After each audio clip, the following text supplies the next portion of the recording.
ಹುಬ್ಬಳ್ಳಿಯಲ್ಲಿ ತಪ್ಪಿದೆ ಮಹಾ ದುರಂತ. 3 ಗಂಟೆ ಜೀವ ಕೈಯಲ್ಲಿ ಹಿಡಿದು ಕೂತಿದ್ರು ಪ್ರಯಾಣಿಕರು. ಪೈಲಟ್ ಸಮಯ ಪ್ರಜ್ಞೆಯಿಂದ ತಪ್ಪಿದೆ ಅನಾಹುತ.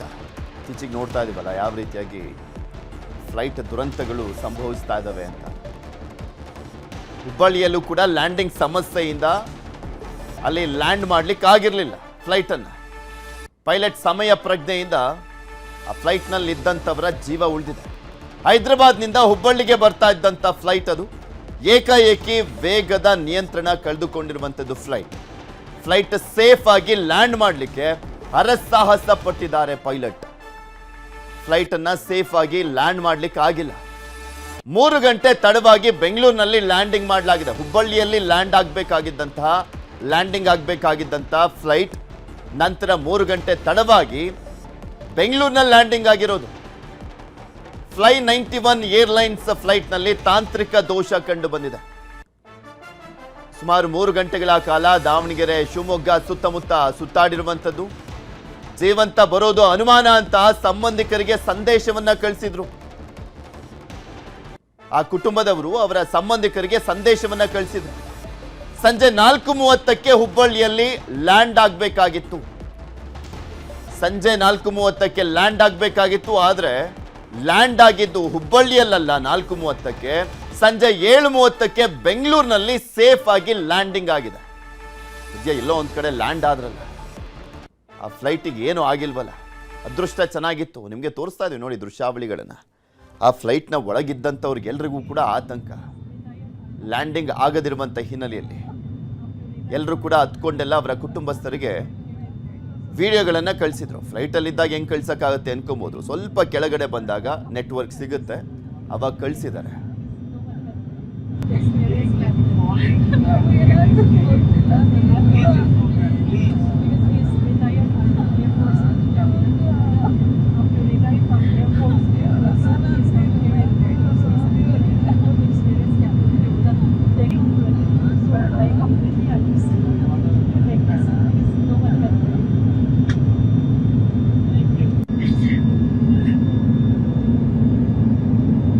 Safety is our paramount and it's topmost priority. So be rest assured, we will not attempt in case the weather is marginal, and if required we will be diverting. But we still have another 30 to 45 minutes of endurance, and we are holding. We'll keep you updated. And have patience and follow instructions. Landing ಆಗದಿರುವಂಥ ಸಂದರ್ಭದಲ್ಲಿ ಪ್ರಯಾಣಿಕರಿಗೆ ಧೈರ್ಯ ತುಂಬುವಂಥ ಕೆಲಸವನ್ನು ಕೂಡ ಮಾಡಲಾಗ್ತಾ ಇತ್ತು. ಮತ್ತೆ ಸುಮಾರು 3 ಗಂಟೆಗಳ ಕಾಲ ಹುಬ್ಬಳ್ಳಿಯಲ್ಲಿ ಲ್ಯಾಂಡ್ ಮಾಡಲಿಕ್ಕೆ ಆಗದಿರುವಂಥ ಹಿನ್ನೆಲೆಯಲ್ಲಿ ದಾವಣಗೆರೆ ಶಿವಮೊಗ್ಗ ಆ ಕಡೆ ಸುತ್ತಾಡಿ ನಂತರ ಬೆಂಗಳೂರಿಗೆ ಬಂದು ಲ್ಯಾಂಡ್ ಮಾಡಲಾಗಿದೆ. ಸೇಫ್ ಆಗಿ ಲ್ಯಾಂಡ್ ಆಗಿದೆ.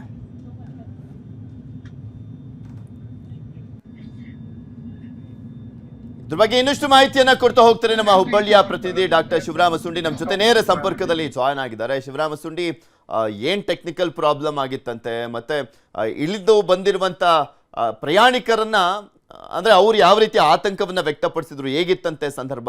ಬೆಂಗಳೂರಿನಿಂದ ಮತ್ತೆ ಏನಾದ್ರು ಸ್ಪೆಷಲ್ ಫ್ಲೈಟ್ ಮಾಡಿಬಿಟ್ಟು ಹುಬ್ಬಳ್ಳಿಗೆ ಕರ್ಕೊಂಡ್ಬಂದು ಲ್ಯಾಂಡ್ ಮಾಡ್ಲಾಯ್ತಂತೆ. ಎಷ್ಟು ಜನ ಇದ್ರಂತೆ ಆ ಒಂದು ಫ್ಲೈಟ್ ನಲ್ಲಿ?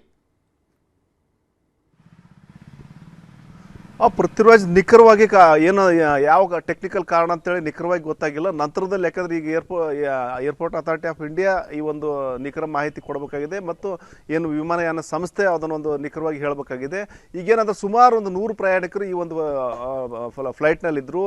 ಏನು ಫ್ಲೈ 91 ಏರ್ಬಸ್ ಈ ಒಂದು ವಿಮಾನದಲ್ಲಿ ಈ ಒಂದು ಘಟನೆ ಸಂಭವಿಸಿದೆ. ಏನು ನಿನ್ನೆ 2:30 ಸಂದರ್ಭದಲ್ಲಿ ಈ ಒಂದು ವಿಮಾನ ಹೈದರಾಬಾದ್ನಿಂದ ಹಾರಾಟ ಆರಂಭಿಸಿತ್ತು. ಇಲ್ಲಿ 4 ಗಂಟೆ ಲ್ಯಾಂಡಿಂಗ್ ಆಗಬೇಕಾಗಿತ್ತು. ಆದರೆ ಅಲ್ಲಿ ಲ್ಯಾಂಡಿಂಗ್ ಆಗಬೇಕಾದ್ರೆ ಒಂದು ತಾಂತ್ರಿಕ ದೋಷದ ಹಿನ್ನೆಲೆಯಲ್ಲಿ ಮತ್ತೆ ಅದು ಟೇಕ್ ಆಫ್ ಆಗಿ ಮತ್ತೆ ಆಕಾಶದಲ್ಲಿ ಹಾರಾಡ್ತದೆ. ಸುಮಾರು 4 ತಾಸುಗಳ ಕಾಲ ಹಾರಾಟ ನಡೆಸ್ತದೆ. ಬೇರೆ ವಿಮಾನದ ನಿಲ್ದಾಣಗಳಲ್ಲಿ ಇಳಿಸ್ಲಿಕ್ಕೆ ಲ್ಯಾಂಡಿಂಗ್ ಮಾಡಲಿಕ್ಕೆ ಟ್ರೈ ಮಾಡ್ತದೆ. ಆದರೂ ಸಹ ಆ ಒಂದು ತಾಂತ್ರಿಕ ದೋಷದ ಕಾರಣದಿಂದಾಗಿ ಲ್ಯಾಂಡಿಂಗ್ ಮಾಡಲಿಕ್ಕಾಗಲ್ಲ. ಕೊನೆಗೆ ಬೆಂಗಳೂರಿನಲ್ಲಿ ಈ ಒಂದು ಫ್ಲೈಟ್ ಸೇಫಾಗಿ ಲ್ಯಾಂಡ್ ಆಗಿದೆ. ಈ ಹಿನ್ನೆಲೆಯಲ್ಲಿ ಏನಂದರೆ ಅಲ್ಲಿ ವಿಮಾನಯಾನ ಸಂಸ್ಥೆಯವರು ಸಾಕಷ್ಟು ಅಂದರೆ ಅಲ್ಲಿ ಏನು ವಿಮಾನದಲ್ಲಿ ಇದ್ದಾರೆ ಏರ್ ಹೋಸ್ಟ್ಗಳು ಈಗ ಇನ್ನೊಂದು ಕೆಲವೇ ಕ್ಷಣಗಳಲ್ಲಿ ಇದಾಗುತ್ತೆ, ಆದರೆ ಯಾರು ಆತಂಕಗೊಳಬಾಡ್ರಿ ಅಂತ ಹೇಳಿದ್ರು ಸಹ ಸಾಕಷ್ಟು ಜನ ಅಲ್ಲಿ ಪ್ರಯಾಣಿಕರು ಒಂದು ಕಣ್ಣೀರು ಹಾಕಿದ್ದಾರೆ ಮತ್ತು ಆತಂಕಕ್ಕೊಳಗಾಗಿದ್ದಾರೆ. ಯಾಕಂದರೆ ಈ ಹಿಂದೇನು ಬೇರೆ ಬೇರೆ ಸಂದರ್ಭಗಳಲ್ಲಿ ಏನು ವಿಮಾನ ದುರ್ಘಟನೆಗಳು ಸಂಭವಿಸಿದಂಥ ಸಂದರ್ಭದಲ್ಲಿ ವಿಮಾನದಲ್ಲಿ ಇದ್ದಂಥವರು ಸಹ ಎಲ್ಲ ಸಜೀವ ದಹನ ಆದಂಥ ಉದಾಹರಣೆಗಳಿದ್ದಂಥ ಸಂದರ್ಭದಲ್ಲಿ ಅದೆಲ್ಲವನ್ನೂ ನೆನೆಸ್ಕೊಂಡು ಪ್ರಯಾಣಿಕರು ಆತಂಕಗೊಂಡಿದ್ದಾರೆ ಮತ್ತು ಕಣ್ಣೀರು ಹಾಕಿದ್ದಾರೆ ಮತ್ತು ವಿಮಾನ ಸಂಸ್ಥೆ ವಿರುದ್ಧ ಆಕ್ರೋಶನೂ ಸಹ ವ್ಯಕ್ತಪಡಿಸಿದ್ದಾರೆ. ಈಗ ಅವರು ಏನಂದರೆ ಬೆಂಗಳೂರಲ್ಲಿ ಲ್ಯಾಂಡ್ ಆದ ನಂತರ ತಮ್ಮ ವೆಹಿಕಲ್ ಮೂಲಕ ಬೇರೆ ಟ್ರೈನು ಇತ್ಯಾದಿಗಳ ಮೂಲಕ ತಮ್ಮ ಊರುಗಳಿಗೆ ಅಂದರೆ ಕೇವಲ ಇವರು ಪ್ರಯಾಣಿಕರು ಹುಬ್ಬಳ್ಳಿಗೆ ಒಂದೇ ಸೀಮಿತ ಅಲ್ಲ, ಬೇರೆ ಬೇರೆ ಸುತ್ತಮುತ್ತಲ ಊರಿನವರು ಸಹ ಅಲ್ಲಿ ಹೈದರಾಬಾದಿಂದ ಬರ್ತಾ ಇದ್ರು. ಹಾಗಾಗಿ ಒಂದು ತಮ್ಮದೇ ಒಂದು ವ್ಯವಸ್ಥೆ ಮಾಡಿಕೊಂಡು ತಮ್ಮ ಊರುಗಳು ಸೇರುವಂಥ ಕೆಲಸ ಮಾಡಿದ್ದಾರೆ. ಒಟ್ಟಾರೆ ಈ ಒಂದು ಏನು ಏನು ತಾಂತ್ರಿಕ ದೋಷ ಅಂತೇನು ಹೇಳ್ತಾ ಇದ್ದಾರೆ ಅದು ಮುಂದೆ ಏನಾಗಿತ್ತು ಅಂತೇಳಿ ಟೆಕ್ನಿಕಲ್ ಏನಾಗಿತ್ತು ಅಂತೇಳಿ ಮುಂದೆ ಗೊತ್ತಾಗುತ್ತೆ. ಆದರೆ ಆ ಒಂದು ಸಣ್ಣ ಅವಘಡದಿಂದಾಗಿ ಈ ಒಂದು ನೂರಾರು ಪ್ರಾಣಗಳು ಹೋಗುವಂಥ ಭೀತಿ ಸೃಷ್ಟಿಯಾಗಿತ್ತು. ಈಗ ಏನಂದರೆ ಬೆಂಗಳೂರಲ್ಲಿ ಸೇಫಾಗಿ ಲ್ಯಾಂಡ್ ಆದ ನಂತರ ನಿಟ್ಟುಸಿರು ಬಿಟ್ಟಿದ್ದಾರೆ. ಸದ್ಯಕ್ಕೆ ಅವರವ್ರ ಮನೆ ಸೇರ್ಕೊಂಡಿದ್ದಾರೆ. ಪೃಥ್ವಿರಾಜ್, ಅಂದ್ರೆ ಅಲ್ಲಿ ಬೆಂಗಳೂರಿಗೆ ಬಂದಂತ ಸಂದರ್ಭದಲ್ಲೂ ಅವ್ರೇನು ಆಲ್ಟರ್ನೇಟಿವ್ ವ್ಯವಸ್ಥೆ ಮಾಡಿಕೊಟ್ಟಿಲ್ಲ ಅವ್ರನ್ನ ಅವ್ರವ್ರ ಊರುಗಳಿಗೆ ಕಳ್ಸಿಕೊಡೋದಕ್ಕೆ. ಅವ್ರ ಪ್ರಾಬ್ಲಮ್ ಇದ್ರೂ ಕೂಡ ಮತ್ತು ಒಂದ್ ಕಡೆ ಹುಬ್ಬಳ್ಳಿಯವರು ಎಷ್ಟು ಜನ ಇದ್ರು, ಅವ್ರು ಬಂದಂಥವ್ರು ಯಾರನ್ನಾದ್ರೂ ಮಾತನಾಡ್ಸಿದ್ರ ಆ ಸಂದರ್ಭದಲ್ಲಿ ಹೇಗಿತ್ತು, ಯಾವ ರೀತಿಯಾಗಿ ಧೈರ್ಯವನ್ನ ತುಂಬುವಂತ ಕೆಲಸವನ್ನ ಮಾಡಿದ್ರು ಅಲ್ಲಿ ಏರ್ ಹೋಸ್ಟ್ಗಳು ಅಂತ? ಈಗ ಅವರು ಏನಂದರೆ ಹೇಳೋ ಪ್ರಕಾರ ಈಗ ಆ ಒಂದೇನು ತಾಂತ್ರಿಕ ದೋಷ ಆದ ಹಿನ್ನೆಲೆ ತಕ್ಷಣ ಏನಂದರೆ ಮತ್ತೆ ಯಾವಾಗ ಮತ್ತೆ ಫ್ಲೈಟ್ ಹಾರಾಟ ಆರಂಭಿಸ್ತು ಆ ಸಂದರ್ಭದಲ್ಲಿ ಈ ರೀತಿಯ ಒಂದು ತಾಂತ್ರಿಕ ದೋಷ ಇದೆ ಅನ್ನೋ ಒಂದು ಮಾತನ್ನು ಅಲ್ಲಿ ವಿಮಾನಯಾನ ಸಿಬ್ಬಂದಿ ಹೇಳ್ತಾರೆ. ಆದರೆ ನಿಖರವಾಗಿ ಎತ್ತ ಅಂತ ಕಾರಣ ಹೇಳಲ್ಲ. ಆದರೆ ಆಕಾಶದಲ್ಲಿನೇ ಗಂಟೆಗಟ್ಟಲೆ ಸುತ್ತಿದ್ರಿಂದಾಗಿ ಅಲ್ಲಿನ ಪ್ರಯಾಣಿಕರು ಸಾಕಷ್ಟು ಆತಂಕಕ್ಕೊಳಗಾಗಿದ್ರು ಮತ್ತು ಅಲ್ಲಿ ಮಹಿಳಾ ಪ್ರಯಾಣಿಕರಂತೂ ಕಣ್ಣೀರು ಹಾಕಿ ಆ ಒಂದು ದೇವರೇ ಕಾಪಾಡಂತೇಳಿ ದೇವರಲ್ಲಿ ಬೇಡ್ಕೊಂಡಂತಹ ಒಂದು ದೃಶ್ಯಗಳು ಸಹ ನಮಗೆ ಲಭ್ಯವಾಗಿದ್ದಾವೆ. ಅಂದರೆ ಈ ರೀತಿ ಒಂದು ನಿಖರವಾಗಿ ಕಾರಣ ಯಾರೂ ಸಹ ಹೇಳಿಲ್ಲ. ಆದರೆ ಆ ಸಂದರ್ಭಕ್ಕಂತೂ ಆ ಆ ಸಂದರ್ಭದಲ್ಲಿ ಸಾಕಷ್ಟು ಒಂಥರ ಮಾನಸಿಕ ವೇದನೆ ಅನುಭವಿಸಿದಂಥ ಪರಿಸ್ಥಿತಿ ನಿರ್ಮಾಣವಾಯಿತು. ಕೊನೆಗೂ ಸಹ ಬೆಂಗಳೂರಿನಲ್ಲಿ ಲ್ಯಾಂಡ್ ಆಗಿದ್ದಾರೆ. ಈಗ ಅವರು ತಮ್ಮ ಅಂದರೆ ಈಗ ಒಂದು ದೇವರು ನಮ್ಗೆ ಬದುಕಿಸಿದ್ದಾನೆ, ಹೇಗೋ ಒಂದು ಪ್ರಾಣಾಪಾಯದಿಂದ ಪಾರಾಗಿದ್ದೇವೆ ಅನ್ನೋ ಒಂದು ಮಾತನ್ನು ಪ್ರಯಾಣಿಕರು ಹೇಳ್ತಾ ಇದ್ದಾರೆ. ಮತ್ತು ಯಾವುದೇ ರೀತಿ ಅವಘಡ ಸಂಭವಿಸ್ತಿಲ್ಲ. ಆಕಾಶದಲ್ಲಿ ಒಂದು 4 ತಾಸು ಹಾರಾಟ ಆದ್ರೂ ಕೊನೆಗೂ ಸಹ ನಾವು ಸುರಕ್ಷಿತವಾಗಿ ಲ್ಯಾಂಡ್ ಆಗಿದ್ದೇವೆ ಅನ್ನೋ ಒಂದು ಅಭಿಪ್ರಾಯ ವ್ಯಕ್ತಪಡಿಸ್ತಾ ಇದ್ದಾರೆ. ಒಟ್ಟಾರೆ ಸ್ವಲ್ಪ ಸಮಾಧಾನ ತಂದಿದೆ ಅಂತ ಹೇಳ್ಬೋದು ಪ್ರಯಾಣಿಕರಿಗೆ. ಓಕೆ, ಧನ್ಯವಾದ ಶಿವರಾಮ ಸುಂಡಿ ನಿಮ್ಮೆಲ್ಲ ಮಾಹಿತಿಗಾಗಿ. ಇಲ್ಲಿ ಗುಜರಾತ್ನಲ್ಲಿ ಸಂಭವಿಸಿದಂಥ ದುರಂತ ಮತ್ತೆ ಮಹಾರಾಷ್ಟ್ರದ DCM ಆಗಿದ್ದಂಥ ಅಜಿತ್ ಪವಾರ್ ಅವರು ಸಾವನ್ನಪ್ಪಿದ ನಂತರ ಸಹಜವಾಗಿ ಏನಾದರೂ ಸ್ವಲ್ಪ ಪ್ರಾಬ್ಲಮ್ ಅಂದ್ರೆ ಎಲ್ರಿಗೂ ಕೂಡ ನಡುಕ ಶುರುವಾಗುತ್ತೆ, ಆತಂಕ ಶುರುವಾಗುತ್ತೆ. ಅಂಥದ್ದೇ ಸಂದರ್ಭವನ್ನ ಫೇಸ್ ಮಾಡಿದ್ದಾರೆ ನಿನ್ನೆ. ಮುಂದಿನ ಸುದ್ದಿ ಹೋಗೋಣ. ಕೊಲ್ಲಿ ಯುದ್ಧಕ್ಕೆ ತೆರೆ ಬೀಳುತ್ತಾ? ಪಾಕ್ ಸಂಧಾನ ಸಕ್ಸಸ್ ಆಗುತ್ತಾ? ಸಹಿ ಹಾಕಿ ಇಲ್ಲವೇ ಸರ್ವನಾಶ? ಇರಾನ್ಗೆ ಟ್ರಂಪ್ ವಾರ್ನಿಂಗ್. ಇರಾನ್ ಮುಂದೆ ಅಮೆರಿಕ ಷರತ್ತು ತಲೆಬಾಗುತ್ತಾ? ಸಡ್ಡು ಹೊಡೆಯುತ್ತಾ? ಸಂಧಾನವೋ ಸಮರವೋ?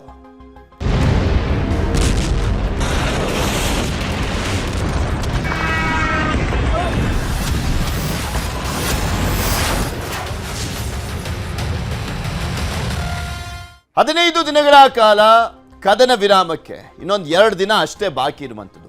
ಈಗ ಆಲ್ರೆಡಿ ಒಂದು ಸಂಧಾನ ಸಭೆ ಈಗ ಆಲ್ರೆಡಿ ಡಮಾರ್ ಆಗಿರುವಂಥದ್ದು ನಿಮಗೂ ಕೂಡ ಗೊತ್ತಿದೆ, ಅದು ಫೇಲ್ ಆಗೋಯ್ತು. ಇನ್ನ 2ನೇ ಸಂಧಾನ ಸಭೆ ಇವತ್ತು ನಡೆಯುವಂಥ ಸಾಧ್ಯತೆ. ಕೊಲ್ಲಿ ಯುದ್ಧಕ್ಕೆ ತೆರೆ ಬೀಳುತ್ತಾ ಇಲ್ವಾ ಅನ್ನುವಂಥದ್ದಕ್ಕೆ ಉತ್ತರ ಸಿಗಬೇಕಾಗಿದೆ. ಇಸ್ಲಾಮಾಬಾದ್ನಲ್ಲಿ 2ನೇ ಸುತ್ತಿನ ಸಂಧಾನ ಏಪ್ರಿಲ್ 22ಕ್ಕೆ ಕದನ ವಿರಾಮ ಅವಧಿ ಮುಕ್ತಾಯ ಆಗಲಿರುವಂಥದ್ದು. ಇನ್ನೊಂದು 2 ದಿನ ಇದೆ ಅಷ್ಟೇ ಎಂದು ಪಾಕಿಗೆ ಬರ್ತಾ ಇರುವಂಥದ್ದು ಅಮೆರಿಕ ನಿಯೋಗ. ಅಮೆರಿಕದವ್ರು ಹೇಳಿದ್ದಾರೆ ನಾವು ಹೋಗ್ತಾ ಇದೀವಿ ಪಾಕಿಸ್ತಾನಕ್ಕೆ ಸಂಧಾನ ಮಾತುಕತೆಗೆ ಅಂತ. ಆದ್ರೆ ಇರಾನ್ ಅವರು ಬರ್ತಾರಾ ಇಲ್ವಾ ಅನ್ನುವಂಥದ್ದೇ ಈಗಿರುವಂಥ ಕುತೂಹಲ. ಯಾಕೆಂದ್ರೆ ಅವ್ರು ಬರೋದಿಲ್ಲ ಅಂದ್ರೆ ಇರಾನ್ ಅವ್ರು ಹೇಳ್ತಾ ಇದ್ದಾರೆ ನಾವು ಹೋಗಲ್ಲ, ಯಾಕೆಂದ್ರೆ ಷರತ್ತುಗಳ ಮೇಲೆ ಷರತ್ತುಗಳನ್ನು ಹಾಕ್ತಾ ಇದ್ದಾರೆ, ಯಾವುದು ಕೂಡ ಒಪ್ಕೊಳ್ಳುವಂಥದ್ದಲ್ಲ ಅಂತ. ಇಂದು ಮತ್ತು ನಾಳೆ 2 ದಿನ ಸಂಧಾನ ಸಭೆ. ಇರಾನ್ ಮುಂದೆ ಟ್ರಂಪ್ ಹಲವು ಷರತ್ತುಗಳನ್ನ ಇಟ್ಟಿದ್ದಾರೆ. ಈ ಷರತ್ತುಗಳನ್ನ ಒಪ್ಪಲಿಕ್ಕೆ ಸಿದ್ಧ ಇಲ್ಲ ಅಂತ ಹೇಳಿದೆ ಇರಾನ್. ಇಂದಿನ ಸಭೆಗೆ ಇರಾನ್ ನಿಯೋಗ ಬರುವಂತದ್ದೇ ಡೌಟ್ ಅಂತ ಹೇಳಲಾಗ್ತದೆ. ಸಂಧಾನಕ್ಕೆ ಬರದಿದ್ರೆ ಉಗ್ರ ದಾಳಿ ಅಂತ ಟ್ರಂಪ್ ಎಚ್ಚರಿಕೆಯನ್ನ ಕೊಟ್ಟಿದ್ದಾರೆ. ಮತ್ತೊಮ್ಮೆ ಈ ರೀತಿಯಾದಂಥ ಎಚ್ಚರಿಕೆಯನ್ನ ಯುದ್ಧ ಆರಂಭ ಆದಾಗಿನಿಂದಲೂ ಕೂಡ ಇರಾನ್ನವ್ರು ನೋಡ್ತಾನೆ ಇದ್ದಾರೆ, ಯುದ್ಧವನ್ನ ನಡೆಸ್ತಾನೆ ಇದ್ದಾರೆ. ಫೆಬ್ರವರಿ 28ನೇ ತಾರೀಕು ಯುದ್ಧ ಶುರುವಾಗಿ 40 ದಿನಗಳ ಕಾಲ ಕಂಟಿನ್ಯೂಸ್ಲಿ ನಡೀತು. ಅದಾದ್ಮೇಲೆ ಕದನ ವಿರಾಮ ಅಂತ 15 ದಿನಗಳ ಕಾಲ ಕದನ ವಿರಾಮ ಕೂಡ ಘೋಷಣೆ ಆಯಿತು. ತದನಂತರ ಅಲ್ಲಿ ಮಧ್ಯದಲ್ಲಿ ಏನೇನೆಲ್ಲ ಆಗಿದೆ ಎಲ್ರಿಗೂ ಗೊತ್ತಿರುವಂಥದ್ದೇ.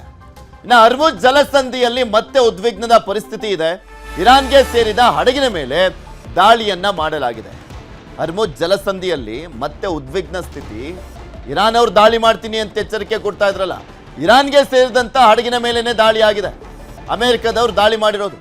ಸರಕು ತುಂಬಿದ ಹಡಗಿನ ಮೇಲೆ ಅಮೆರಿಕ ದಾಳಿ ಮಾಡಿದೆ. ಹಡಗನ್ನ ವಶಕ್ಕೆ ಪಡೆದಿರುವಂಥದ್ದು ಅಮೆರಿಕ. ಅಮೆರಿಕದ ನೌಕಾಪಡೆ ಮೇಲೆ ಇರಾನ್ ಡ್ರೋನ್ ದಾಳಿಯನ್ನ ಮಾಡಿದೆ. ಸಮರ ಸಂಧಾನ ಏನಾಗ್ತಾ ಇದೆ ಅನ್ನುವಂಥದ್ದು ನೀವೇ ನೋಡ್ತಾ ಇದ್ದೀರಾ. ಸಂಧಾನ ಅಂತಾರೆ, ಒಂದ್ ಕಡೆ ಸಮರ ಕೂಡ ಆಗ್ತಾ ಇದೆ. ಕದನ ವಿರಾಮ ಕೂಡ ಬ್ರೇಕ್ ಆಗ್ತಾನೇ ಇದೆ. ಇಲ್ಲಿ ಬ್ರೇಕ್ ಹಾಕುವಂತ ಕೆಲಸ ಆಗ್ತಾ ಇತ್ತು. ಯುದ್ಧಕ್ಕೆ ಬ್ರೇಕ್ ಬೀಳ್ತಾ ಇಲ್ಲ, ವಿರಾಮ ಬೀಳ್ತಾ ಇಲ್ಲ, ಕಂಟಿನ್ಯೂ ಆಗ್ತಾ ಇದೆ. ಇದ್ರ ಬಗ್ಗೆ ಇನ್ನಷ್ಟು ಮಾಹಿತಿಯನ್ನ ಪಡ್ಕೊಳ್ತಾ ಹೋಗೋಣ. ಇದೆಲ್ಲದ್ರ ಬಗ್ಗೆ ಮಾತನಾಡ್ತಾ ಹೋಗ್ಲಿಕ್ಕೆ ನಮ್ಮ ಜೊತೆ ಅಂತಾರಾಷ್ಟ್ರೀಯ ವಿಶ್ಲೇಷಕರಾಗಿರುವಂತ ಸುನಿಲ್ ಕುಮಾರ್ ಅವರು ನಮ್ಮ ಜೊತೆ ನೇರ ಸಂಪರ್ಕದಲ್ಲಿ ಜಾಯಿನ್ ಆಗಿದ್ದಾರೆ. Good morning sir. Sir very good morning. ಯುದ್ಧ ನಡೀತಾ ಇದೆ, ಯಾವಾಗ ನಿಲ್ಲುತ್ತೆ ಅನ್ನುವಂಥ ನಿರೀಕ್ಷೆಯಲ್ಲಿ ಪ್ರತಿಯೊಬ್ಬರೂ ಕೂಡ ಕಾಯ್ತಾ ಇದ್ದಾರೆ. ಪ್ರತಿಯೊಂದು ದೇಶನೂ ಕೂಡ ಕಾಯ್ತಾ ಇದೆ. ಇಂಥ ಸಂದರ್ಭದಲ್ಲಿ ಕದನ ವಿರಾಮ ಅಂತ ಆಗ್ತಾ ಆಗ್ತಾ ಮಧ್ಯದಲ್ಲಿ ಆ ಕದನ ವಿರಾಮ ಕೂಡ ಬ್ರೇಕ್ ಆಗ್ತಾ ಇರುವಂಥದ್ದನ್ನ ನೋಡ್ತಾ ಇದೀವಿ. ಇವತ್ತಾದ್ರೂ ಸಂಧಾನ ಮಾತುಕತೆ ಯಶಸ್ವಿ ಆಗುತ್ತಾ ಅನ್ನುವಂಥ ನಿರೀಕ್ಷೆ ಇದೆ. ಆದ್ರೆ ಇರಾನ್ ಅವರು ಹೋಗಲ್ಲ ಅಂತ ಹೇಳ್ತಿದ್ರೆ, ಅಟ್ ಪ್ರೆಸೆಂಟ್ ಹೇಗಿದೆ situation? Very good morning and ಜೈ ಹಿಂದ್. ಯುದ್ಧದಲ್ಲಿ ಏನು ಅಂತ ಹೇಳಿದ್ರೆ, ಯಾರು ಒಂದು ಫ್ರಂಟ್ ಫುಟ್ ಅಲ್ಲಿ ಇರ್ತಾರಲ್ಲ ಅವರು ಕಂಡೀಷನ್ಸ್ ಹಾಕ್ತಾರೆ, ಯಾರು ಬ್ಯಾಕ್ ಫುಟ್ ಅಲ್ಲಿ ಇರ್ತಾರೆ ಅವರಿಗೆ. ಬಟ್ ಈಗ ಬ್ಯಾಕ್ ಫುಟ್ ಅಲ್ಲಿ ಇರೋರು ಫ್ರಂಟ್ ಫುಟ್ ಅಲ್ಲಿ ಇರೋರಿಗೆ ಕಂಡೀಷನ್ ಹಾಕಿ ನೀವು ಇದನ್ನ ಒಪ್ಕೋಬೇಕು, ಯಾಕಂದ್ರೆ ನನ್ನ ಹತ್ರ ಜಾಸ್ತಿ ಶಕ್ತಿ ಇದೆ ಅಂತ. ನಿನ್ನ ಹತ್ರ ಅಷ್ಟು ನಿಜವಾಗ್ಲೂ ಶಕ್ತಿ ಇದ್ದಿದ್ರೆ 40 ದಿನದಿಂದ ನೀನ್ ಏನ್ ಮಾಡ್ತಿದ್ದೆ, ಮತ್ತೆ ನಿನ್ನ ಶಕ್ತಿಯನ್ನು ಉಪಯೋಗಿಸ್ಬೇಡ ಅಂತ ನಿನಗೆ ಯಾರು ಹೇಳಿರ್ಲಿಲ್ಲ. So this is one thing that the world must know. ಈಗ ಟ್ರಂಪ್ ಏನೇ ಥ್ರೆಟ್ ಕೊಡ್ಬೋದು. ಈಗ ಹೇಗಾಗಿದೆ ಅಂದ್ರೆ, ಇದು ಹುಲಿ ಬಂತು ಹುಲಿ ಅಂತ ಒಂದು ಕತೆ ಇರತ್ತಲ್ಲ, ಅಂದ್ರೆ ತೋಳ ಬಂತು ತೋಳ ಅಂತ ಹೇಳ್ತಾರಲ್ಲ. ಯಾರೋ ಒಬ್ಬ ಸುಳ್ಳು ಹೇಳ್ತಿದ್ದಂತೆ ಯಾವಾಗ್ಲೂ, ನೀನು ತೋಳ ಬಂತು ತೋಳ ಅಂತ. ಒಂದಿನ ನಿಜವಾಗ್ಲೂ ಬಂತಂತೆ, ಬಟ್ ಅವನ ಕಾಪಾಡಕ್ ಯಾರು ಹೋಗ್ಲಿಲ್ವಂತೆ. ಸೊ ಎಕ್ಸಾಕ್ಟ್ಲಿ ಈಗ ಅಮೆರಿಕದ ಪರಿಸ್ಥಿತಿ ಅದೇ ಆಗಿದೆ. No matter what you do, ನೀವು ಏನೇ ಮಾಡಿ, ಅರ್ಥ ಆಯ್ತಾ, ನಿಮ್ಮ ಮಾತನ್ನ ಪ್ರಪಂಚ ಸೀರಿಯಸ್ ಆಗಿ ಕನ್ಸಿಡರ್ ಮಾಡುವಂತಹ ಒಂದು ದಿನಗಳೇನಿದೆ, ಆ ದಿನಗಳು ತುಂಬಾ ಹಿಂದೆನೆ ಹೊಟ್ಟೋಗಿದೆ. They are long gone. That is the first thing. Secondly, ceasefire ಅಂತ ಹೇಳ್ಬಿಟ್ಟು ಏನ್ ಇವ್ರು ಮಾಡಿದ್ರು, ಇದು probably it was never based on trust. ನಂಬಿಕೆ ಬೇಸಿಸ್ ಮೇಲೆ ಸೀಸ್ ಫೈರ್ ಬರ್ಲಿಲ್ಲ. ಯಾಕಂತ ಹೇಳಿದ್ರೆ ಎಲ್ಲರಿಗೂ ಗೊತ್ತಿತ್ತು ಈ ಒಂದು ಸೀಸ್ ಫೈರ್ಗೆ, ಸೀಸ್ ಫೈರ್ ಅನ್ನೋದಕ್ಕಿಂತ ಇದು ಒಂದು ಫಾಲ್ಟ್ ಬಂದಿತ್ತು ಅಷ್ಟೇನೆ. ಸೀಸ್ ಫೈರ್ ಇನ್ನು ಟಾಕ್ಸ್ ನಡೀತಾ ಇದೆ, ಇನ್ನು ಸೀಸ್ ಫೈರ್ ಬಂದಿಲ್ಲ. ಅಮೆರಿಕ 15 ಕಂಡೀಷನ್ ಕೊಡ್ತು, ಅದಕ್ಕೆ ರಿಟರ್ನ್ ಅಲ್ಲಿ ಇರಾನ್ ಇನ್ನೊಂದು 10 ಕಂಡೀಷನ್ ಕೊಡ್ತು. But the worst part is, Iran ತನ್ನ ಒಂದು ಪ್ರೋಗ್ರಾಮ್ ಏನಿದೆ ಅದರಲ್ಲಿ, ಅಂದ್ರೆ ತನ್ನ ಒಂದು ಪಾಯಿಂಟ್ಸ್ ಏನಿತ್ತು ಅದರಲ್ಲಿ ಇರಾನ್ ನ್ಯೂಕ್ಲಿಯರ್ ಪ್ರೋಗ್ರಾಮ್ ನ ಇನ್ಕ್ಲೂಡ್ ಮಾಡಿರ್ಲಿಲ್ಲ. And that is one of the major concerns which I also second. Iran ಹತ್ರ ನ್ಯೂಕ್ಲಿಯರ್ ವೆಪನ್ ಏನಿದೆ that is very very dangerous to the world. ಯಾಕಂತ ಹೇಳಿದ್ರೆ ಅವರ ಒಂದು ನ್ಯೂಕ್ಲಿಯರ್ ಪ್ರೋಗ್ರಾಮ್ ಏನಿದೆ that is purely based on destruction of Israel. ಅವರು death to Israel ಅನ್ನೋ concept ಇಟ್ಕೊಂಡೆ ನ್ಯೂಕ್ಲಿಯರ್ ಪ್ರೋಗ್ರಾಮ್ ಮಾಡ್ತಾ ಇದ್ರೆ. ಬೇರೆ ಯಾವುದೇ ಕಂಟ್ರಿ ತಗೊಳ್ಳಿ ನೀವು, ಮೋಸ್ಟ್ಲಿ ಆ ಎಲ್ಲಾ ಕಂಟ್ರೀಸ್ ನ ನೀವು ನೋಡಿದಿರಾ ಅಂತ ಹೇಳಿದ್ರೆ ಅವರು ಬರೀ ನ್ಯೂಕ್ಲಿಯರ್ ವೆಪನ್ಸ್ ನ ಡೆಟರೆನ್ಸ್ ಗೆ ಯೂಸ್ ಮಾಡ್ತಿದ್ದಾರೆ. ಸೊ ಇದು ಒಂದಾಗಿತ್ತು. ಅದಾದ್ಮೇಲೆ ಇನ್ನೊಂದು, ಈಗ ಅಮೆರಿಕ ಕಡೆಯಿಂದ ಒಂದು ಅಪನಂಬಿಕೆ ಏನಿತ್ತು, ಡಿಸ್ಟ್ರಸ್ಟ್ ಏನಿತ್ತು ಅಂತ ಹೇಳಿದ್ರೆ ಇರಾನಿಗೆ, ಇವರು ಸ್ಟ್ರೇಟ್ ಆಫ್ ಹರ್ಮುಜ್ ನ ಓಪನ್ ಮಾಡಿಸ್ಬಿಟ್ಟು ಮತ್ತೆ ಇವ್ರ ಮೇಲೆ ಅಟ್ಯಾಕ್ ಮಾಡಲ್ಲ ಅನ್ನುವಂತಹ ಯಾವುದೇ ಒಂದು ಗ್ಯಾರಂಟಿ ಇರಲಿಲ್ಲ. ಈಗ ನೋಡಿ, ಈ ಒಂದು ಇದು ಇರೋವಾಗ ಇದು ಏನ್ ಹೇಳ್ತಾರೆ ಹಾಲ್ಟ್ ಇತ್ತು ಈ ಒಂದು ಆಪರೇಷನ್ ಅಲ್ಲಿ. ಆ ಟೈಮಲ್ಲೇನೆ ಅವರು ಡಬಲ್ ಬ್ಲಾಕೇಡ್ ಮಾಡ್ಬಿಟ್ಟು ಇರಾನ್ ಆಯಿಲ್ ಸೋರ್ಸಸ್ ನ, ಅಂದ್ರೆ ಇರಾನ್ ಆಯಿಲ್ ಎಕ್ಸ್ಪೋರ್ಟ್ಸ್ ನ ಅವರು ಕರ್ಬ್ ಮಾಡ್ಬೇಕು ಅಂತ ಹೇಳ್ಬಿಟ್ಟು. ಸೊ ಈ ಒಂದು, ಆಮೇಲೆ ಇಸ್ರೇಲ್ ಆಂಗಲ್ ಇಂದ ನಾವು ನೋಡಿದ್ವಿ ಅಂದ್ರೆ, Israel was never ready for the seize fire. ಅವರು ಹಜ್ಬುಲ್ಲಾಹ್ ಮೇಲೆ ಅವರು ಆಪರೇಷನ್ ಮಾಡ್ತಾನೆ ಇದಾರೆ, ಕಂಟಿನ್ಯೂಸ್ ಆಗಿ ಅದು ನಡೀತಾನೆ ಇದೆ ಲೆಬನನ್ ಅಲ್ಲಿ. ಸೊ ಇಂತಹ ಒಂದು ಕಂಡೀಷನ್ ಇರೋದ್ರಿಂದ ಇಲ್ಲಿ ಯಾವ ಪಾರ್ಟೀಸ್ ಮಧ್ಯದಲ್ಲೂ ಟ್ರಸ್ಟ್ ಇಲ್ಲ. And the worst part of all of this is Pakistan mediate ಮಾಡ್ತಾ ಇರೋದು. ಸೊ ಪಾಕಿಸ್ತಾನದಂತಹ ಒಂದು ಮೀಡಿಯೇಟರ್, ಯಾಕಂತ ಹೇಳಿದ್ರೆ awesome Muneer is double agent. ಅವನು ಟ್ರಂಪ್ ಸಪೋರ್ಟ್ ತಗೊಂಡು, ಅಮೆರಿಕ ಸಪೋರ್ಟ್ ಇಲ್ದಿರಾ ಯಾರು ಈ ತರದ ಒಂದು ಟಾಪ್ ಪೊಸಿಷನ್ ಗೆ ಹೋಗಲ್ಲ. ಯಾಕಂತ ಹೇಳಿದ್ರೆ ನೀವು ನೋಡ್ತಿರ್ಬೋದು ಇಮೇಜಸ್ ಅಲ್ಲಿ, he surpassing Pakistan prime minister. So ಎಲ್ಲರಿಗೂ ಗೊತ್ತಿದೆ ಯಾರು ಇವತ್ತು ಪಾಕಿಸ್ತಾನ ನಡೆಸ್ತಿದ್ದಾರೆ ಅಂತ. So basically they are into the military dictatorship once again. They are almost back. Just ಒಂದು ಹೆಸರಿಗೋಸ್ಕರ ಒಂದು ಪ್ರಜಾಪ್ರಭುತ್ವ ಅಂತ ತಿಳ್ಕೊಂಡಿದೆ. That is the first thing. ಅದಾದ್ಮೇಲೆ ಮೀಡಿಯೇಷನ್ ಅಲ್ಲಿ ಅವನಿಗೆ IRGC ಜೊತೆ ಕೂಡ ತುಂಬಾ ಡೀಪ್ ಕನೆಕ್ಟ್ಸ್ ಇದೆ. ಸೊ ಎಲ್ಲಿ ಯಾವಾಗ ಡಬಲ್ ಕ್ರಾಸ್ ಮಾಡ್ತಾರೆ, ಯಾರು ಹೇಗೆ ಟ್ರಬಲ್ ಮಾಡ್ತಾರೆ, ಅಂಡ್ ಈ ಒಂದು ಮೋಸ ಅನ್ನೋದು ಅದು ಪಾಕಿಸ್ತಾನದ ರಕ್ತದಲ್ಲೇ ಇದೆ. ಅರ್ಥ. ಸೊ ಇಂತಹ ಒಂದು ಪರಿಸ್ಥಿತಿ ಇರೋದ್ರಿಂದ ನಂಬಿಕೆ ಇಲ್ದಿರ ನೀವು ಅಲ್ಲ ಸುನಿಲ್ ಅವರೇ, ಇಲ್ಲಿ ಮೇನ್ಲಿ ಅಮೆರಿಕಾದವರು ಫಸ್ಟ್ ಕಂಡೀಷನ್ ಹಾಕ್ಬಿಟ್ಟು ಇದನ್ನ ಒಪ್ಕೊಳ್ಳಿ ಅಂತ ಹೇಳ್ಬಿಟ್ಟು ಅದಾದ್ಮೇಲೆ ಸಂಧಾನ ಮಾತುಕತೆ ಅಂತ ಹೇಳಿದ್ರೆ ಯಾವ ಸಂಧಾನ ಆಗತ್ತೆ ಅಂತ ಫಸ್ಟ್ ಹೋಗ್ಬೇಕು, ಮೀಟಿಂಗ್ ಆಗ್ಬೇಕು, ಇಂತ ಕಂಡೀಷನ್ಸ್ ನಮ್ಮವಿದಾವೆ, ನಿಮ್ಮವು ಕಂಡೀಷನ್ಸ್ ಇವಿದಾವೆ, ಯಾವ್ದಾದ್ರು ಒಂದು ಬಾರ್ಗಿನ್ ಆದ್ರೂ ಮಾಡ್ಬೇಕು. ಆ ರೀತಿಯಾಗಾದ್ರೆ ಅಟ್ಲೀಸ್ಟ್ ಎಲ್ಲೋ ಒಂದು ಬರ್ಬೋದು ತಾರ್ಕಿಕ ಅಂತ್ಯಕ್ಕೆ. ಫಸ್ಟೇ ಕಂಡೀಷನ್ಸ್ ಕಳಿಸ್ಬಿಟ್ಟು ಇದಕ್ಕೆ ಒಪ್ಕೊಂಡ್ರೆ ಮಾತ್ರ ಸಂಧಾನ ಮಾತುಕತೆ ಅಂದ್ರೆ ಅಂತ ಮಾತುಕತೆ ಅವಶ್ಯಕತೆ ಏನಿದೆ ಅನ್ನುವಂಥದ್ದು ಈಗ ಇರಾನ್ ಪ್ರಶ್ನೆ ಸರಿಯಾಗಿ ಇದೆ ಅವ್ರದ್ದು. ಅಲ್ಲ, ಅವಶ್ಯಕತೆ ಅನ್ನೋದಕ್ಕಿಂತ ನಾವೇನ್ ಹೇಳ್ಬೇಕು ಅಂತ ಹೇಳಿ, ಈ ಒಂದು ಮಾತುಕತೆ ಈ ರೀತಿ ನೀವು ಶುರು ಮಾಡೋಗೇ ಇಲ್ಲ. ನೀವು ಹೋಗ್ತಿರೋದು ಮಾತಾಡೋದಕ್ಕೆ ಕಂಡೀಷನ್. ಈಗ ಇರಾನ್ ಗಟ್ಟಿಯಾಗಿ ನಿಂತ್ಕೊಂಡಿದೆ. ಅವ್ರು ಹೇಗ್ ಮಾಡ್ತಿದಾರೆ, ಅವ್ರಿಗೆ ಏನೇನ್ ಡ್ಯಾಮೇಜಸ್ ಆಗಿದೆ ಎಲ್ಲಾನು ಆಗಿದೆ, ಇಲ್ಲ ಅಂತ ಹೇಳ್ಬಿಟ್ಟು ನಾನು ಹೇಳ್ತಿಲ್ಲ. ಬಟ್ ಇರಾನ್ ಗಟ್ಟಿಯಾಗಿ ನಿಂತಿದೆ ತನ್ನ ಜಾಗದಲ್ಲಿ. ಅಮೆರಿಕ ಮತ್ತೆ ಇಸ್ರೇಲ್ ಜಾಸ್ತಿ ಏನು ಮಾಡಕ್ ಆಗಿಲ್ಲ. ಆ ಒಂದು ರೀಸನ್ಗೋಸ್ಕರ ಈ ಪರಿಸ್ಥಿತಿ ಬಂದಿದೆ. ಇಂಥ ಟೈಮಲ್ಲಿ ನಾನು ಆಗ್ಲೇ ಹೇಳ್ದೆ ಅಲ್ವಾ, the losers are offering conditions to talk with the ones who are holding on. Iran ಗೆದ್ದಿದೆ ಅಂತ ನಾನು ಹೇಳ್ತಾ ಇಲ್ಲ, ಬಟ್ ಅವ್ರಿಗೆ ಇವ್ರ ಕಂಡೀಷನ್ ಆಗ್ತಾ ಇದಾರೆ. ಸೊ ಇಂಥ ಒಂದು ಪರಿಸ್ಥಿತಿ ನಡೆದ್ರೆ it is going to be damage for the whole world. ಯಾಕಂತ ಹೇಳಿದ್ರೆ state of Hormuz is very very important. ಅಲ್ಲಿ ತುಂಬಾ ಪ್ರಾಬ್ಲಮ್ಸ್ ಇದೆ ಇವತ್ತು, specially after double naval blockade. That is one of the reasons ಈಗ ಇರಾನ್ ಈಗ ಅಮೆರಿಕ ನಂಬ್ತಿಲ್ಲ ಅಂತ ನಾನು ಏನ್ ಹೇಳ್ತಾ ಇದ್ದೀನಿ. ಅದು that is the other reason. ಅದನ್ನೆಲ್ಲ ಮಾಡಬಾರ್ದಾಗಿತ್ತು America. There were other ways to negotiate. And ಪಾಕಿಸ್ತಾನದಂತಹ ಒಂದು ಅಂತ ದೇಶನ, ಒಂದು ಟೆರರಿಸ್ಟ್ ನೇಷನ್ ಅವರು ಇದಕ್ಕೆ ಮೀಡಿಯೇಷನ್ಗೆ ಅವ್ರು ಯೂಸ್ ಮಾಡ್ಕೊತಿದಾರೆ ಅಂದ್ರೆ ಎಂತ ದುರ್ಗತಿ ಬಂದಿದೆ ಪಾಕಿಸ್ತಾನ ಅಮೆರಿಕಾಗೆ, ನೀವೇ ಯೋಚನೆ ಮಾಡಬಹುದು. Back to you. Okay, thank you Sunil ಅವರೇ, ಮತ್ತೊಮ್ಮೆ ಸಿಗೋಣ. ಧನ್ಯವಾದ ನಿಮ್ಮೆಲ್ಲ ಮಾಹಿತಿಗಾಗಿ. ಯುದ್ಧದ ವಿಚಾರಕ್ಕೆ ಸಂಬಂಧಪಟ್ಟಂತೆ ಕಂಟಿನ್ಯೂಡ್ ಪಾರ್ಟ್ ಆಗಿ ನೋಡ್ತಾ ಹೋದಾದ್ರೆ ನಾವು ಅಲ್ಲಿ ಯುದ್ಧ ಆಗ್ತಿರುವಂಥದ್ದು, ಅದರ ಪರಿಣಾಮ, ಸಂಧಾನ ಆಗುತ್ತಾ, ಸಮರ ಆಗುತ್ತಾ ಅನ್ನುವಂಥದ್ದು ನೋಡ್ತಾ ಇದ್ವಿ. ಬಟ್ ಅಲ್ಲಿ ಈಗ ಆಗ್ತಾ ಇರುವಂಥ ಕಂಡೀಷನ್ಸ್ಗಳಿಗೆ ಒಪ್ಕೊಳ್ತಾ ಇಲ್ಲ ಇರಾನ್. ಹರ್ಮುಜ್ ಬೇರೆ ಬ್ಲಾಕ್ ಮಾಡಿರುವಂಥ ಹಿನ್ನೆಲೆಯಲ್ಲಿ ಇಲ್ಲಿ ಇನ್ನೂ ಕೂಡ ದೊಡ್ಡ ಮಟ್ಟದಲ್ಲಿ ಎಫೆಕ್ಟ್ ಮುಂದುವರೆದಿದೆ ಭಾರತದಲ್ಲಿ, ಎಸ್ಪೆಷಲಿ ನಮ್ಮ ಕರ್ನಾಟಕದ ನಾವು ನೋಡೋದಾದ್ರೆ. ಹೋಟೆಲ್ ಉದ್ಯಮಕ್ಕಂತೂ ಯುದ್ಧದ ಹೊಡೆತದ ಮೇಲೆ ಹೊಡೆತ ಬೀಳ್ತಾನೆ ಇಲ್ಲ. ಹೋಟೆಲ್ಗಳಿಗೆ ಅಗತ್ಯಕ್ಕೆ ತಕ್ಕಷ್ಟು ಸಿಗ್ತಾನೆ ಇಲ್ಲ LPG. ಹೋಟೆಲ್ಗಳು ನಡೆಸಲಾಗದೆ ಮಾಲೀಕರು ಸಂಕಷ್ಟವನ್ನ ಅನುಭವಿಸ್ತಾ ಇದ್ದಾರೆ. ರಾಜ್ಯದಾದ್ಯಂತ ದರ್ಶಿನಿ ಹೋಟೆಲ್ಸ್ಗೆ ಬೀಳ್ತಾ ಇರುವಂಥದ್ದು ಬೀಗ.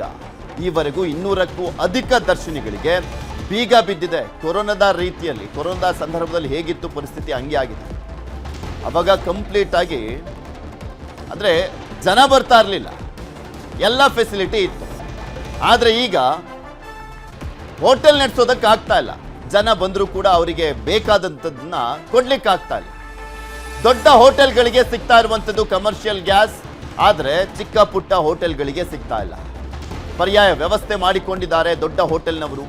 ಸಣ್ಣ ಪುಟ್ಟ ದರ್ಶಿನಿ ಹೋಟೆಲ್ಗಳಿಗೆ ಸಂಕಷ್ಟ ಎದುರಾಗಿದೆ.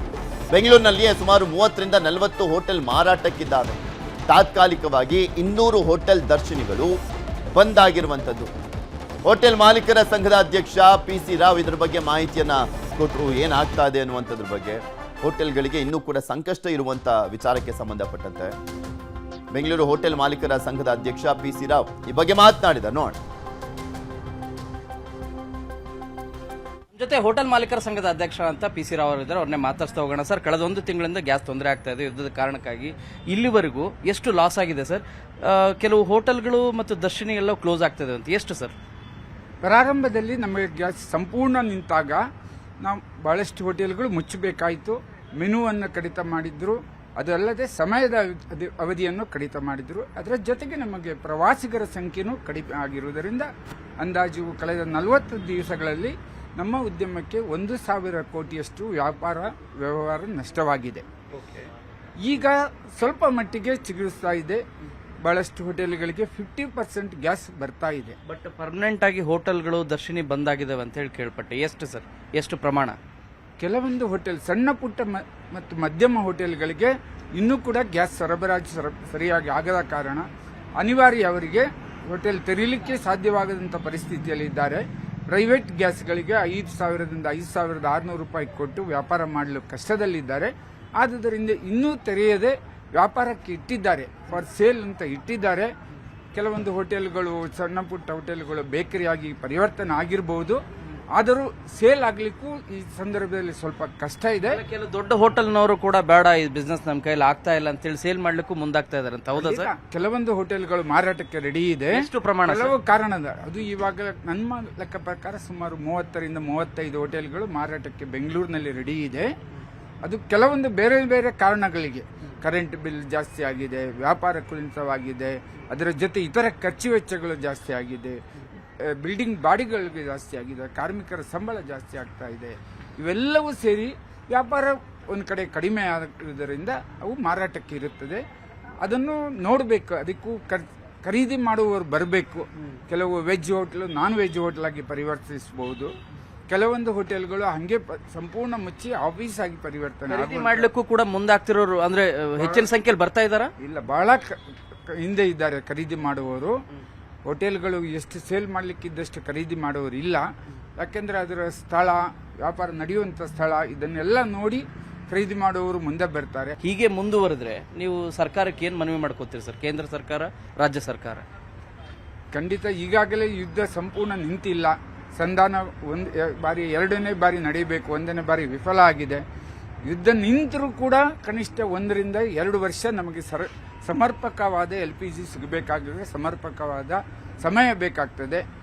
ಈ ಸಂದರ್ಭದಲ್ಲಿ ನಾವು ಕಾದು ನೋಡ್ತೇವೆ.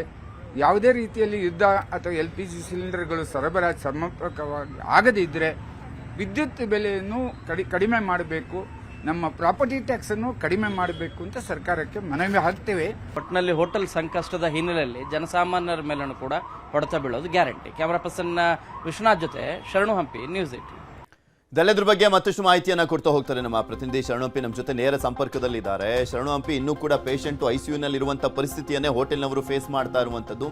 50 to 70% ವರೆಗೂ ಈಗ ಬರ್ತಾ ಇದೆ. ಅದನ್ನ ಹೋಟೆಲ್ಗಳಿಗೆ ಸಪ್ಲೈ ಮಾಡ್ತೀವಿ ಅಂತ ಹೇಳಿದ್ರು ಆಹಾರ ಸಚಿವರು. ಅದ್ಯಾವುದು ಕೂಡ ಬರೀ ಮಾತಲ್ಲೇ ಉಳಿದಿದೆಯಾ? ಭರವಸೆ ಹಾಗೆ ಕಾಣಿಸ್ತಾ ಇದೆಯಾ? ಸಪ್ಲೈ ಆಗ್ತಾ ಇಲ್ವಾ ಗ್ಯಾಸು? ವಾಸ್ತವವಾಗಿ 50 to 60% ಅಂತ ಹೇಳಿ ಸರ್ಕಾರ ಹೇಳ್ತಾ ಇದೆ.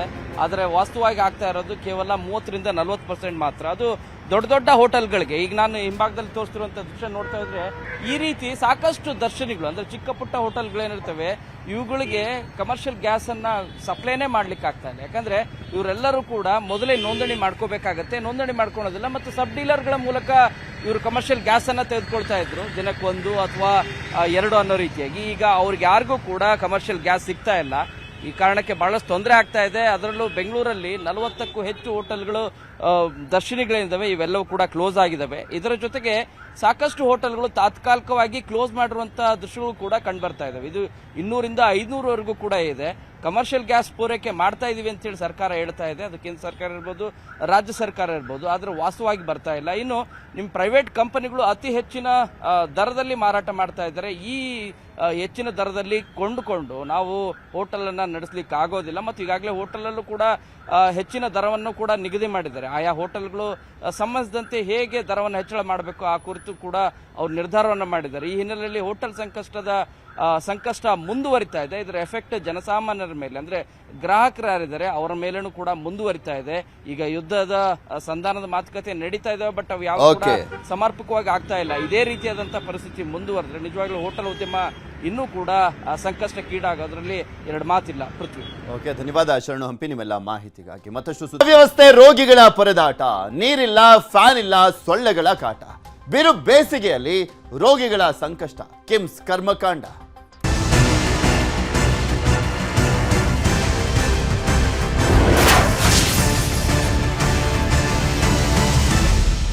ಕೊಪ್ಪಳದ ಕಿಮ್ಸ್ನಲ್ಲಿ ರೋಗಿಗಳು ಸಂಕಷ್ಟವನ್ನ ಅನುಭವಿಸ್ತಾ ಇದ್ದಾರೆ. ಆಸ್ಪತ್ರೆಯಲ್ಲಿ ಕೆಟ್ಟು ಕೂತಿದ್ದಾವೆ ಫ್ಯಾನ್ಸ್ಗಳು. ಇರು ಬೇಸಿಗೆಯಲ್ಲಿ ರೋಗಿಗಳಿಗೆ ನರಕ. ಉತ್ತರ ಕರ್ನಾಟಕ ಭಾಗ ಬಿಸಿಲ ಬೇಗೆಯಲ್ಲಿ ಬೆಂದೋಗ್ತಾ ಇದ್ದಾರೆ ಜನ. ಇನ್ನ ರೋಗಿಗಳ ಪರಿಸ್ಥಿತಿ ಕೇಳಬೇಕಾ? ಅಂಥದ್ರಲ್ಲಿ ಫ್ಯಾನ್ಗಳು ಬೇರೆ ಕೆಟ್ಟೋಗಿದಾವಲ್ಲಿ, ಅದನ್ನು ಸರಿ ಮಾಡಿಸಿಲ್ಲ. ಜಿಲ್ಲೆಯಲ್ಲಿ 39 ರಿಂದ 42 ಡಿಗ್ರಿವರೆಗೂ ಕೂಡ ತಾಪಮಾನ ಇದೆ. ಆಸ್ಪತ್ರೆಯಲ್ಲಿ ಕನಿಷ್ಠ ಸೌಲಭ್ಯಗಳು ಕೂಡ ಸಿಗ್ತಾ ಇಲ್ಲ. ಫ್ಯಾನ್ ಇರಲಿ, ಕುಡಿಯೋದಕ್ಕೂ ಕೂಡ ನೀರಿಲ್ವಂತೆ, ಅಂತ ಪರಿಸ್ಥಿತಿ ಇದೆ ಕಿಮ್ಸ್ನಲ್ಲಿ. Koppal institute of medical science KIMS ಅಲ್ಲಿರುವಂತ ಸಮಸ್ಯೆಗಳ ಆಗರ ಇದು. ಹೊರಗಿನಿಂದ ನೀರು ಖರೀದಿಸ್ತಾ ಇದ್ದಾರೆ ಜನ, ಹೊರಗಿಂದ ತರಬೇಕು ನೀರನ್ನ. ಕನಿಷ್ಠ ಸೌಲಭ್ಯ ಇಲ್ಲ. ಶೆಕೆ ತಾಳಲಾಗದೆ ಮನೆಯಿಂದಲೇ ತರ್ತಾ ಇದ್ದಾರೆ ಫ್ಯಾನ್ಗಳನ್ನ. ಅಲ್ಲಿನ ಜನ ರೋಗಿಗಳು ಮನೆಯಿಂದ ಫ್ಯಾನ್ ತಗೊಂಡ್ಬರ್ತಾ ಇದ್ದಾರೆ. ಲೆಕ್ಕ ಹಾಕೊಳ್ಳಿ ಇನ್ನು ಹೆಂಗಿರೋಣ ಪರಿಸ್ಥಿತಿ ಅಲ್ಲಿ ಅಂತ. ಫ್ಯಾನ್ಗಳು ಕೆಟ್ಟೋಗಿದಾವೆ, ಸರಿ ಮಾಡಿಸ್ತಾ ಇಲ್ಲ. ರೋಗಿ ಜೊತೆ ಫ್ಯಾನ್ ತರುವಂಥದ್ದು ಕಡ್ಡಾಯ ಆದಂತಿದೆ ಅಲ್ಲಿ. ಮಕ್ಕಳ ವಾರ್ಡ್ನಲ್ಲಿ 6 ಮಕ್ಕಳಿಗೆ 1 ಫ್ಯಾನು. ಸೊಳ್ಳೆಗಳ ಕಾಟದಿಂದ ರೋಗಿಗಳು ಹೈರಾಣಾಗೋಗಿದ್ದಾರೆ. ಬಡವರ ಆಸ್ಪತ್ರೆಯಲ್ಲಿ ಮೂಲ ಸೌಲಭ್ಯಗಳೇ ಇಲ್ಲ. ಇದೇ ವಿಚಾರಕ್ಕೆ ಸಂಬಂಧಪಟ್ಟಂತೆ ರೋಗಿಗಳ ಸಂಬಂಧಿಕರು ಮಾತನಾಡಿದ್ದಾರೆ. ಏನು ಹೇಳಿದ್ದಾರೆ ಕೇಳೋಣ. PSU ಅಲ್ಲಿ ಗುರುವಾರ ಅಡ್ಮಿಂಟ್ ಆಗಿವಿ. ಅಲ್ಲಿ AC ಇಲ್ಲ. PSU ಅಲ್ಲಿ 6 ಪೇಷಂಟ್ಗಳ ನಡುವೆ ಒಂದು ಫ್ಯಾನ್ ಇಟ್ಟಿದ್ದಾರೆ. ಅದೊಂದು ಪ್ರಾಬ್ಲಮ್. ಅಲ್ಲಿಂದ ನಿನ್ನೆ ನಾವು ಜನರಲ್ ವಾರ್ಡಿಗೆ ಹೋದ್ವಿ. ಜನರಲ್ ವಾರ್ಡಿಗೆ ಹೋದ್ರೆ ಫ್ಯಾನ್ ಇಲ್ಲ. ಅಲ್ಲಿ ಫ್ಯಾನ್ ಇಲ್ಲದೆ ಇರೋದಕ್ಕಾಗಿ ನಾವು ಮನೆಯಿಂದ ಫ್ಯಾನ್ ತೊಗೊಂಬಂದು ನಮ್ಮ ಪೇಷಂಟಿಗೆ ಫ್ಯಾನ್ ಹಚ್ಚೀವಿ. ಇಲ್ಲಿ ನಾವೊಂದೇ ಅಲ್ಲ, ಎಲ್ಲರೂ ಒಂದು 7-8 ಜನ ಫ್ಯಾನ್ಗಳನ್ನು ಹಚ್ಚಿದ್ದಾರೆ. ಫ್ಯಾನ್ ವ್ಯವಸ್ಥೆ ಸರಿಗಿಲ್ಲ. ಹಾಗೂ ಕುಡಿಯೋ ನೀರು ವ್ಯವಸ್ಥೆ ಕೂಡ ಇಲ್ಲ. ನೀರು ಕೇಳಿದ್ನಪ್ಪ ಅಂದ್ರೆ ಇದು ಟ್ಯಾಂಕ್ ಸ್ವಚ್ಛ ಮಾಡೀವಿ, ಅದು ಮಾಡೀವಿ, ನೀರು ಬರ್ತಿಲ್ಲ, ಬರುತ್ತೆ ಅಂತಂದು ಇವಾಗೆಲ್ಲ ಹೇಳ್ತಾ ಇದ್ದಾರೆ. ಇದೆಲ್ಲ ಯಾರು ನಿರ್ಲಕ್ಷ್ಯವೋ ಏನು ಗೊತ್ತಿಲ್ಲ. ವೈದ್ಯಾಧಿಕಾರಿಗಳು ಮತ್ತು ಜಿಲ್ಲಾಧಿಕಾರಿಗಳು ಆಗ ಜನಪ್ರತಿನಿಧಿಗಳು ಇಲ್ಲಿ ಏನು ಕೆಲಸ ಮಾಡ್ತಿದ್ದಾರೆ ಅನ್ನೋದು ಪ್ರಶ್ನೆ. ಇಲ್ಲಿ ಆರೋಗ್ಯ ವ್ಯವಸ್ಥೆ ತುಂಬ ಹಾಳಾಗಿದೆ, ಹದಗೆಟ್ಟಿದೆ.